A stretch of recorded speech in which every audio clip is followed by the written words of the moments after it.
Good morning to all of you. It's really this is called the throne room, not because we have thrones, but it comes from our historical background, colonial background. This is a very important hall where so many state functions take place. So you are really special. But it is so beautiful when it is filled with children and teachers. I think this is, to me, this is the most important thing that happens in this very important historical place. But today, first of all, I would like to commend BirdLife for taking up education, environmental education. It is very important because even though we might enjoy nature and being in open spaces, in green spaces, but it is so very important for us to be empowered, to understand what nature is all about and how we must act and behave ourselves within a natural environment. I would also like to thank Bank of Valletta for taking environmental education as part of their CSR endeavors. They do take up a lot of CSR endeavors, but I think this is very, very important. And I'd like to also encourage other private sector stakeholders out there to continue to, to be encouraged and come forward and support such educational, environmental educational programs. It is very important. This program, Dinja Waħda, One World, I think is very appropriate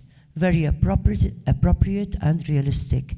Dinja Waħda is not just how we connect with nature, but that nature is really a world heritage. So we have extra responsibility. We do not only have responsibility for Malta's natural heritage, but we have a responsibility to our world natural heritage. Let me quote this very important astronaut. He was the very first Muslim astronaut. I have to refer to his name by reading his name. He was called Sultan bin Salam Al Saud. I had the opportunity to speak to him a few days ago. I quote him quite a lot when I'm speaking about nature and when I'm speaking about our human family. This Sultan bin Salam Al Saud, as I said, who was the very first Muslim astronaut who went to the moon, and this was in June 1985. And he said, the first day or so, we all pointed to our country. That is, he's referring to his colleagues, the other astronauts. The third or fourth day, we were pointing to our continents. By the fifth day, we were aware of only one Earth. So really, we are one world, and whatever happens in Malta can impact the rest of the world. Not just the Mediterranean or Europe, maybe the nearest, or Africa, but the whole world. And I think this is the most important, because also the world leaders have actually recognized this and acknowledged this back in 2015 when they came together at the United Nations and approved and supported the United Nations Agenda 2030 and its 17 Sustainable Development Goals. These 17 Sustainable Development Goals that actually then transpire into 169 targets. At the heart of this commitment that our world leaders have actually gave in 2015 is environment.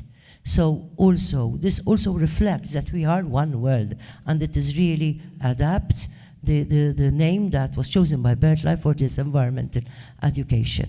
But I will not take longer. I would like to encourage you as young people of this country, as our present but our future leaders, to be leaders of sustainability. Leaders in your homes, leaders at school, but also leaders in your community.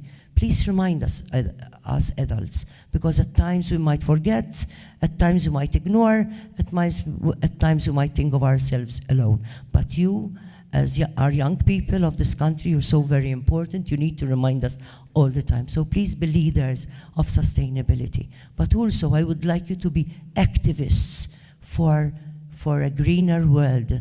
Please be activists for a greener world so that tomorrow you will be the leaders of this world, the leaders of our country, the leaders of this world that will give us a peace of mind, because you will be the leaders, the appropriate leaders, not just for a greener world, but to protect our ecosystems so that you will be protecting humanity itself. Thank you.